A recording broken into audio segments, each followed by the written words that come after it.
Baiklah, Assalamualaikum warahmatullahi wabarakatuh. Perkenalkan, saya Dedi Pratama dengan NIM 1905911. Saya akan mempresentasikan resume minggu ketiga komunikasi pemasaran saya terkait dengan perilaku konsumen. Langsung saja, materi yang pertama mengenai karakteristik konsumen. Sebagai seorang pebisnis, tentunya memahami karakter konsumen adalah suatu hal yang penting karena setiap konsumen memiliki keunikan tersendiri.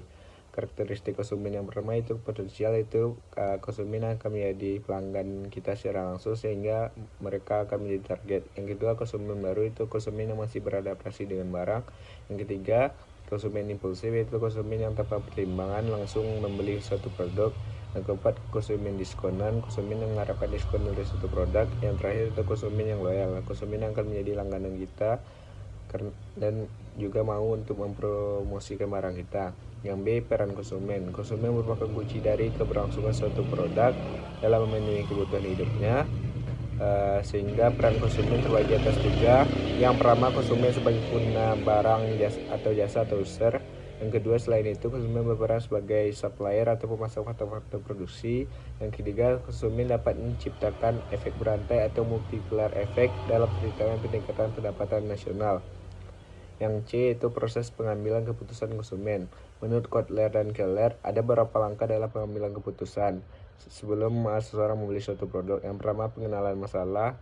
Yang kedua, mencari informasi tentang produk itu. Dan ketiga, evaluasi alternatif, yaitu mempertimbangkan terkait produk itu setelah mereka mengetahui informasi. Yang keempat, baru mereka akan memutuskan untuk membeli. Yang kelima, perilaku pasca pembelian, apakah konsumen itu akan menjadi pelanggan kita atau mereka akan kecewa. Yang keempat yaitu faktor-faktor yang mempengaruhi keputusan konsumen. Menurut Kotler dan Armstrong, keputusan pembelian konsumen dipengaruhi oleh 4 hal. Yang pertama, faktor budaya. Budaya atau kelas sosial sangat penting bagi perilaku pembelian. Yang kedua, faktor sosial. Faktor sosial juga memeran peranan penting dalam pengaruh keputusan konsumen. Faktor sosial sendiri dipengaruhi oleh kelompok, keluarga, peran dan status. Yang ketiga, pribadi, itu keputusan pembelian dipengaruhi oleh karakteristik pribadi, misalnya usia ataupun siklus hidup. Yang keempat, faktor psikologis yang didorong oleh beberapa hal seperti motivasi, persepsi, pembelajaran, dan keyakinan.